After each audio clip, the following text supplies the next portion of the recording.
My aunt was a big woman, very tall, with a strong mind and will.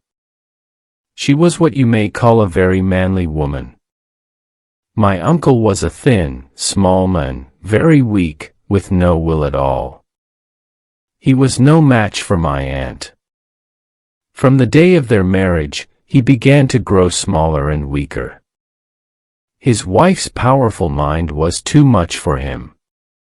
It undermined his health, and very soon he fell ill. My aunt took all possible care of him. Half the doctors in town visited him, and prescribed medicine for him enough to cure a whole hospital. She made him take all the medicines prescribed by the doctors, but all was in vain. My uncle grew worse and worse, and one day she found him dead. My aunt was very much upset by the death of her poor dear husband. Perhaps now she was sorry that she had made him take so much medicine, and felt perhaps that he was the victim of her kindness. Anyhow, she did all that a widow could do to honor his memory. She spent very much money on her mourning dress. She wore a miniature of him about her neck as large as a small clock, and she had a full-length portrait of him, all this hanging in her bedroom. All the world praised her conduct. A woman who did so much to honor the memory of one husband deserves soon to get another, said my aunt's friends. Some time passed, and my aunt decided to move to Derbyshire, where she had a big country house. The house stood in a lonely, wild part of the country among the grey Derbyshire hills. The servants, most of whom came with my aunt from town, did not like the sad-looking old place. They were afraid to walk alone about its half-empty black-looking rooms. My aunt herself seemed to be struck with the lonely appearance of her house.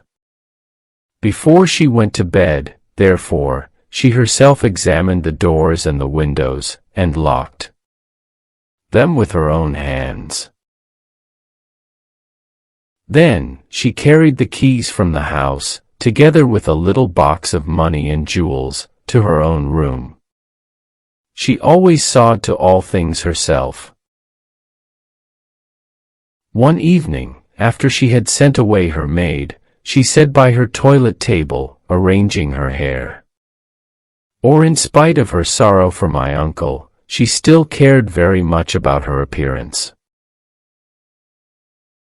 She sat for a little while, looking at her face in the glass, first on one side, then on the other. As she looked, she thought of her old friend, a rich gentleman of the neighborhood, who had visited her that day, and whom she had known since her girlhood. All of a sudden, she thought she heard something move behind her. She looked round quickly, but there was nothing to be seen. Nothing but the painted portrait of her poor dear husband on the wall behind her. She gave a heavy sigh to his memory, as she always did, whenever she spoke of him in company, and went on arranging her hair. Her sigh was re-accorded. She looked round again, but no one was to be seen. "Oh, it is only the wind," she thought, and went on putting her hair in papers. But her eyes were still fixed on her own reflection and the reflection of her husband's portrait in the looking-glass. Suddenly, it seemed to her that in the glass she saw one of the eyes of the portrait move. It gave her a shock. "I must make sure," she thought, and moved the candle so that the light fell on the eye in the glass.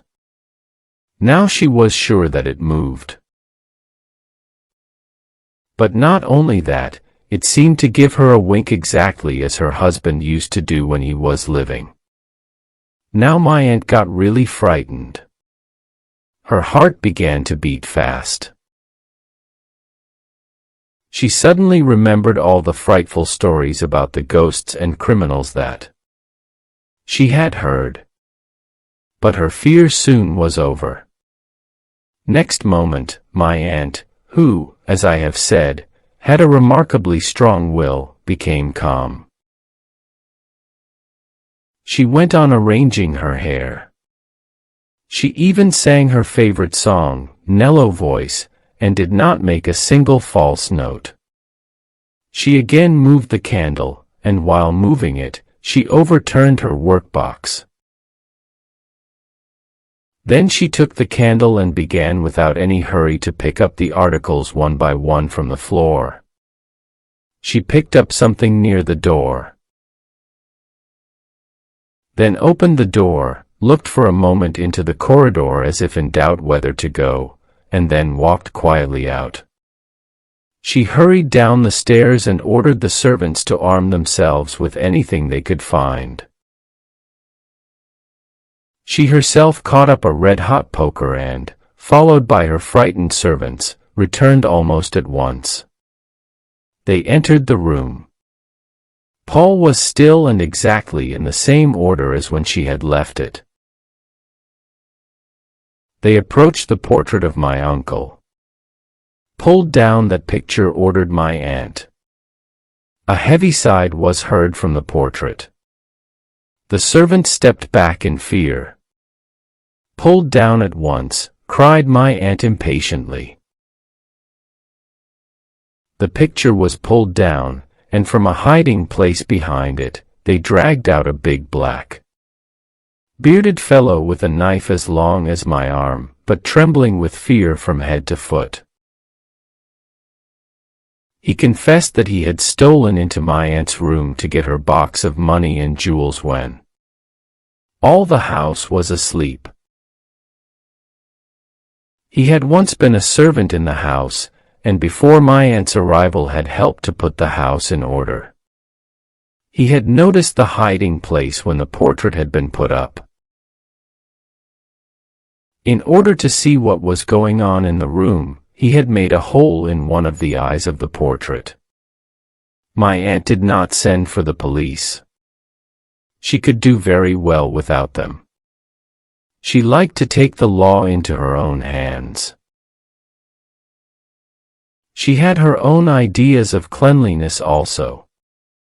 She ordered the servants to draw the men through the horse pond in order to wash away his crimes, and then to dry him well with a wooden towel.